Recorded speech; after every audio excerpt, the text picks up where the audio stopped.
नमस्कार। राष्ट्र जागरण YouTube channel के तीसरे भाग में सभी दर्शकों का हार्दिक स्वागत। 4 और 18 सितंबर 2022 को प्रसारित 2 भागों में दर्शकों ने जो अपार स्नेह और समर्थन दिया है उसके लिए मैं आभार व्यक्त करना चाहता हूं। 18 सितंबर को प्रसारित भाग में हमने लेफ्टिनेंट जनरल SPP थोराट साहब के स्ट्रैटेजिक विजन, लीडरशिप तथा उनके बहादुरी की चर्चा की थी। आज के इस भाग में भारतीय सेना के इथिकल स्टैंडर्ड, नैतिकता की हम चर्चा करने जा रहे हैं। आज के संदर्भ में सैन्य दल और नैतिकता ये शायद विरोधाभासी शब्दावली लग सकती है, इट मे साउंड पैराडॉक्सल, लेकिन जहाँ तक भारतीय सैन्य दलों का संबंध है ये एक प्रखर वास्तविकता है, इसे हमें समझना होगा। दुर्भाग्यवश इस देश के इतिहासकारों ने और मीडिया ने इस नैतिकतापूर्ण हमारे वर्चूस, सेना के वर्चूस को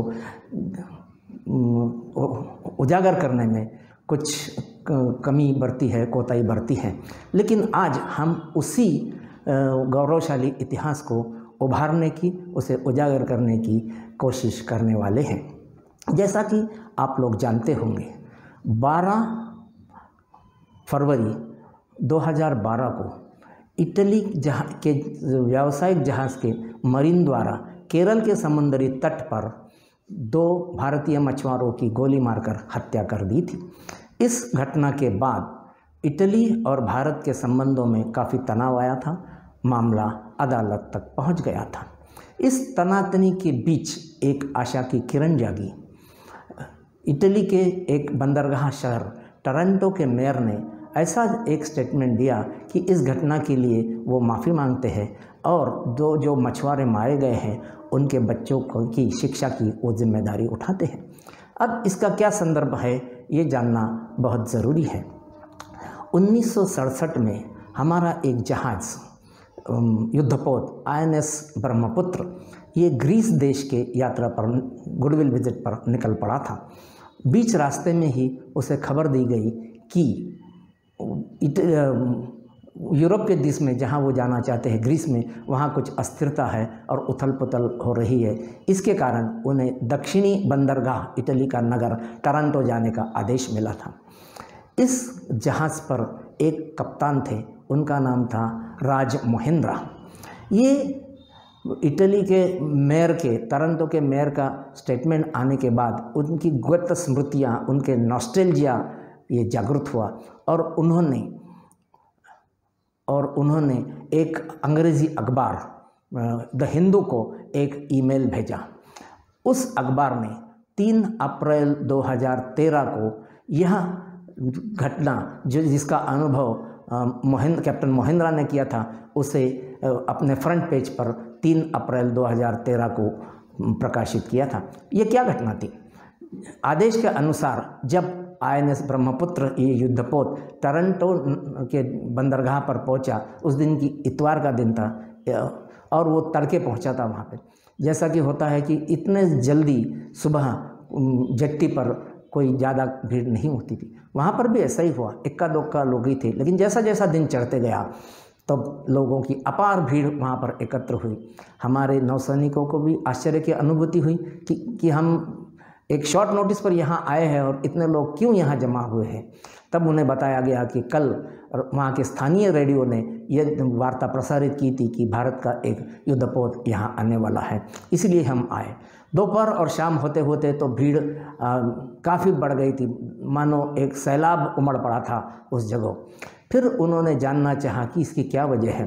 कुछ लोगों ने उन्हें ब्रेकफास्ट पर दावत दी, कुछ लोगों ने उन्हें डिनर पर दावत दी।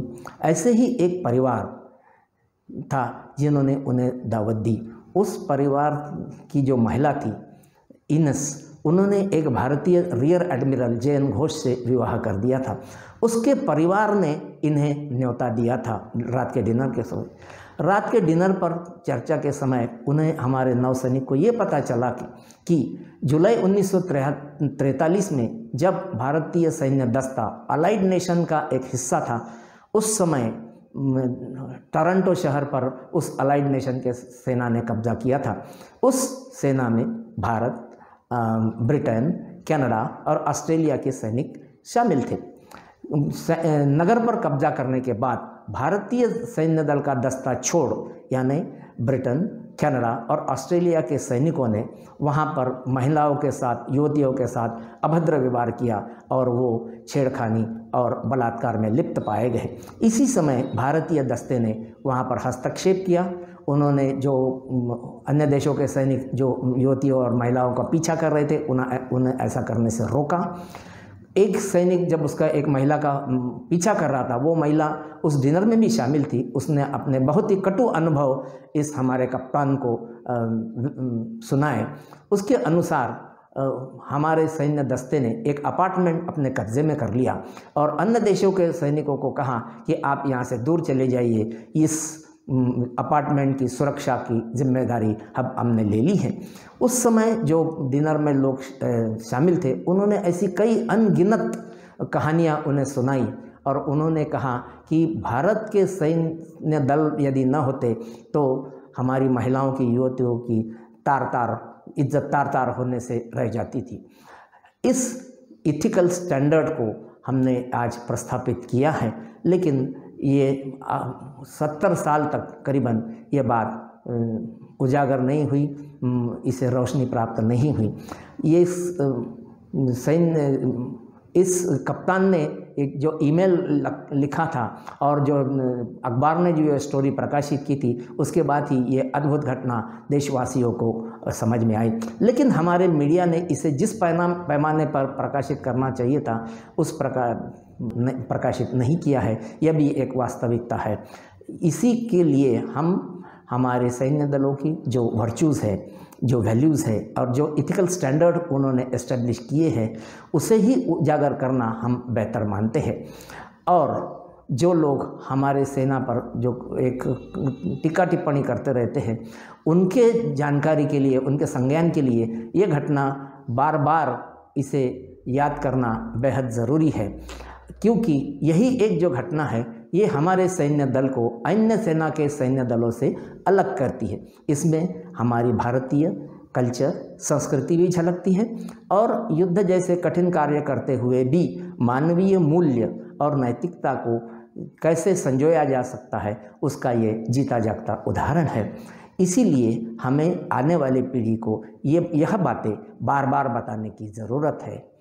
इस घटना को समझने के बाद हमारे देशवासियों का हमारे सेना दल के तरफ देखने का नज़रिया बदलेगा, ऐसी आशा है। युद्ध जैसे कठिन काम करते हुए भी और अपने परिवार से महीनों महीनों तक दूर रहने के बाद भी हमारे सैनिकों ने जो बहादुरी दिखाई और जो मानवीय मूल्य और नीतिमत्ता के प्रति अपनी कटिबद्धता जाहिर की, वो एक काबिल तारीफ़ बात है। दुर्भाग्यवश हमारे देश में इसकी ना चर्चा होती है, ना इस बात को उजागर किया जाता है। यह भी एक विडंबना है कि 70 साल तक इस बहादुरी को और इस हमारे गौरवशाली इतिहास के पन्नों में दबा दिया गया है। अब समय आ गया है कि ऐसे बातें को जनसामान्य तक लाने की ज़रूरत है, जिसके कारण देश में एक सेना के प्रति सकारात्मक भाव पैदा होगा और जो गलतफहमियां हैं उसे भी दूर करने में काफ़ी हद तक मदद होगी। सेना जब लड़ती है तो उसे कई मोर्चों का सामना करना पड़ता है।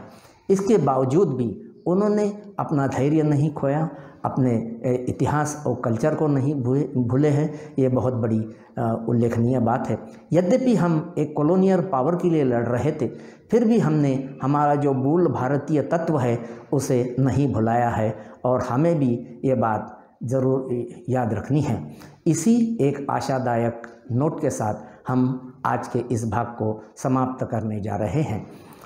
यदि आपको ये भाग पसंद आता है तो उसे कृपया लाइक कीजिए, शेयर कीजिए और सब्सक्राइब कीजिए।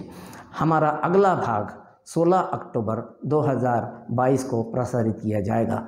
तब तक नमस्कार, धन्यवाद, जय हिंद।